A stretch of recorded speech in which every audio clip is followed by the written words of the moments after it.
day. Step out!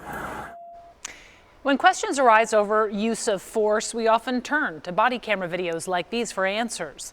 I've covered plenty of cases of police-involved shootings in my career, including talking to local grieving mothers who believe use of deadly force was unjustified in their sons' deaths. While it's important to have these conversations and to examine those cases, it's also important to show what police are trying to do to limit their use of force.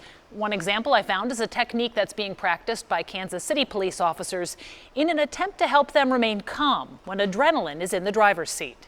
All right, flashlights on. Everybody's moving, cover left. Watch for your threat. For these KCPD officers, this is more than just a drill. Not only is it a test they have to pass to stay current on their certification, it's also a chance to practice staying calm when adrenaline floods their bodies, speeding up the heart rate and triggering a fight or flight response. Back in 2018, I was training a new sergeant. It was his first evening, and a 23-year-old man pulled alongside us and fired 4 times into our patrol vehicle at Blue Parkway in Kensington. Thankfully, both sergeants were okay. Rather than panicking, he recalls they stayed calm and followed the suspect, eventually taking him into custody. Sergeant Christopher Toigo credits that, in part, to focusing on their breathing. We believe that if you breathe and you make sure that that fight or flight response in your brain is not turned on, that you perform better. However, as the supervisor in charge of firearms training, Sergeant Ward Smith points out, this is more than just the type of breathing most of us do without a second thought. Instead, it's a very specific technique referred to as diaphragmatic breathing. Kind of exhale, get all the air out of you, and then when we start, I want you to breathe in until the point where it starts to become uncomfortable, and I want you to concentrate on your stomach. If your stomach kind of balloons out, don't worry about it. That means you're doing it right. So we have a whole 3-point difference between the groups. To prove it's effective, KCPD has partnered with the clinical psychology department at Kansas City University to study its effects.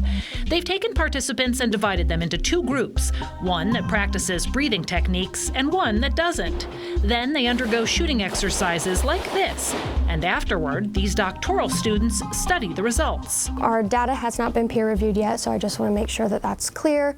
But so far we have seen that the breathing group is shooting more accurately than the non-breathing group, which is the original study. That's what we wanted to see. Preliminary data shows for every 10 officers who failed their test in the non-breathing group, only 1 failed in the breathing group. So why is something as simple as proper breathing so effective? The KCU research team says it has to do with the difference between the more shallow chest breathing most of us do versus taking those deeper breaths Sergeant Smith described using our diaphragm. So when we start chest breathing in high stress situations, that's when we start to get tunnel vision, our blood pressure increases, and that's when we can make bad decisions that we aren't rationally thinking like we normally would. So when we're breathing through our diaphragm, it's a deeper, slower breath, and we tend to think more rationally.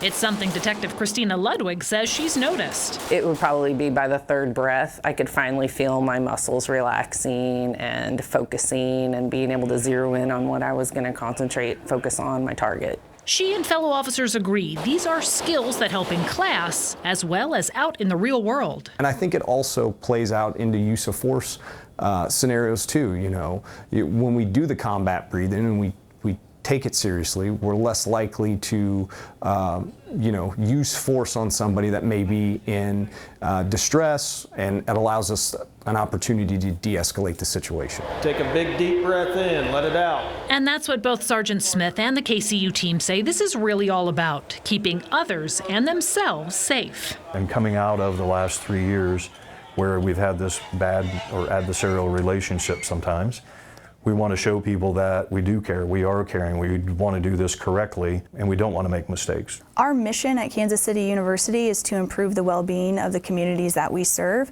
and our police officers are part of our community. And so being able to enhance their training and maybe create a more safe environment for them and for those in the community was really important to us. KCU hopes to publish their results in a medical journal sometime in the coming spring, and they hope other police departments throughout the country will take notice and start teaching this technique.